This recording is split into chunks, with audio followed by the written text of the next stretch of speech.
ان دنوں میں پوری امت مسلمہ اپنی ہر پریشانی کو جادو سمجھتی ہے کہ شاید کسی نے جادو کر دیا ہے، شاید کسی نے نظر لگا دی ہے۔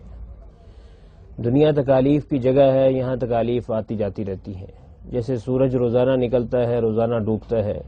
اسی طریقے سے حالات بدلتے رہتے ہیں۔ کبھی اچھے حالات آتے ہیں، کبھی برے حالات آتے ہیں، لیکن ہر بات کو جادو پہ لے جانا اور جادو پہ ڈال دینا یہ مناسب نہیں۔ اس لیے مناسب معلوم ہوا کہ میں آپ کو وہ گر بتا دوں، وہ طریقہ بتا دوں، وہ نسخہ بتا دوں کہ آپ گھر بیٹھے ہوئے عامل نہیں بھی ہیں تو آپ یہ فیصلہ کر سکتے ہیں، آپ یہ سمجھ سکتے ہیں کہ میرے اوپر جو تکلیف آئی ہے بیماری کی صورت میں، یہ جادو ہے یا اثرات ہیں یا بیماری ہے، تو اس کا آسان سا حل آپ کو بتایا جا رہا ہے، آسان سا ٹیسٹ آپ کو بتایا جا رہا ہے۔ آپ چاہیں تو یہ ٹیسٹ خود بھی گھر میں کر سکتے ہیں۔ ٹیسٹ کیا ہے کہ آپ نے 11 بار درود پاک پڑھنا ہے اور 11 بار سورۃ الفاتحہ پڑھنی ہے، 11 بار آیت الکرسی پڑھنی ہے، 11 بار پھر سورہ کافرون پڑھنی ہے، 11 بار سورہ اخلاص پڑھنی ہے، 11 بار سورہ فلق پڑھنی ہے، 11 بار سورۃ الناس پڑھنی ہے،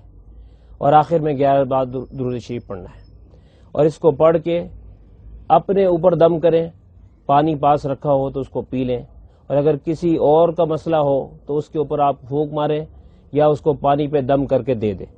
تو اس کی جو تکلیف ہے، دم کرنے کے بعد آپ ایک دفعہ دم کریں، پھر 2 دفعہ دم کریں، پھر تیسری دفعہ دم کریں، 3 دفعہ دم کرنے کے بعد اگر وہ تکلیف پہلے سے بہتر ہو رہی ہے تو سمجھ لیں کہ جادو وغیرہ حسد کا وار آیا ہوا ہے، اور اگر دم کرنے کے بعد تکلیف تھوڑی سی بڑھ جائے تو یہ علامت ہے کہ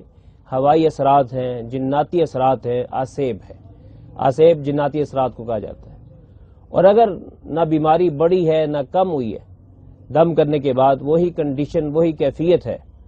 تو آپ سمجھ لیں کہ کسی قسم کا کوئی جادو نہیں، کوئی اثرات نہیں ہیں، بلکہ ایک معمول کی بیماری ہے، اور اس کے لیے سنت سمجھ کے علاج کروائیں۔ دوائی پر یقین کرنا گناہ ہے، دوائی کو سنت سمجھ کے استعمال کرنا چاہیے، اور پرہیز کرنا واجب ہوتا ہے۔ دوائی کھانی سنت ہوتی ہے، اور اس سے یقین کو نکالنا فرض ہوتا ہے۔ تو اس سے یقین کو نکالیں کہ شفا من جانب اللہ ہوا کرتی، اللہ تعالیٰ نے شفا دینی ہے۔ اس لیے آئندہ کے لیے خام خواہ ہر چیز کو جادو پہ، اثرات پہ مت ڈالیے۔ اور یہ آپ کو ٹیسٹ بتا دیا گیا ہے، اس ٹیسٹ کے ذریعے آپ پانی پہ دم کر کے خود بھی پئیں، اگر پانی کا ذائقہ چینج ہو رہا ہے تو پھر علامت ہے کہ اثرات ہے، اگر پانی کا ذائقہ پانی کا ہی ہے تو سمجھ لیں کوئی کسی قسم کا اثر آپ پر نہیں ہے۔ یہ آپ کو بہترین قسم کا ایک آزمودہ عمل بتایا گیا ہے، شاہ عبدالعزیز محدث دہلوی رحمۃ اللہ علیہ کا مجرب نسخہ ہے جو آپ کو ذکر کیا جا رہا ہے۔ آئندہ کے لیے آپ اس کو جب بھی ضرورت پیش آئے، کسی بچے کو کوئی مسئلہ ہو، اس کو چیک کرنا ہو، خود کیجئے۔ اس کے لیے کوئی زکوٰۃ نکالنا فرض نہیں، کوئی اس کے لیے کوئی چلہ کرنا فرض نہیں، اس کے لیے کوئی عامل ہونا فرض نہیں، بس یہ آپ اپنے گھر میں آپ بھی چیک کر سکتے ہیں، خواتین بھی چیک کر سکتی ہیں، اپنے آپ کو اس طریقے سے آپ چیک کر لیا کریں۔ آج کل کے ہمارے مسائل میں سے ایک مسئلہ یہ ہے کہ سکون کی نیند نہیں آتی، اور اکثر نیند میں ڈر لگتا ہے۔ کبھی سانپ نظر آ رہے ہیں، کبھی شیر نظر آ رہے ہیں، کبھی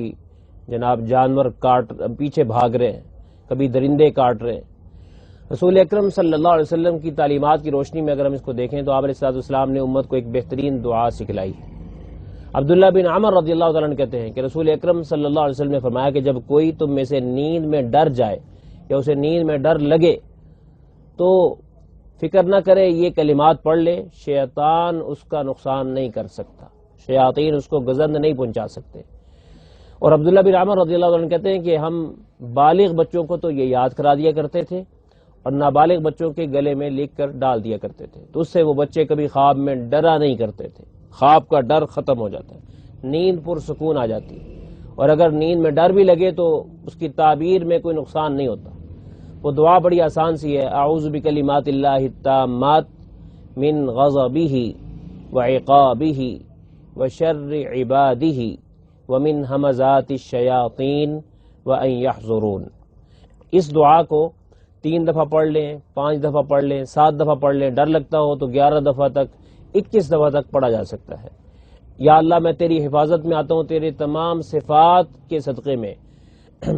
اور ہر قسم کے تیرے غضب سے یا اللہ تیری حفاظت میں آتا ہوں،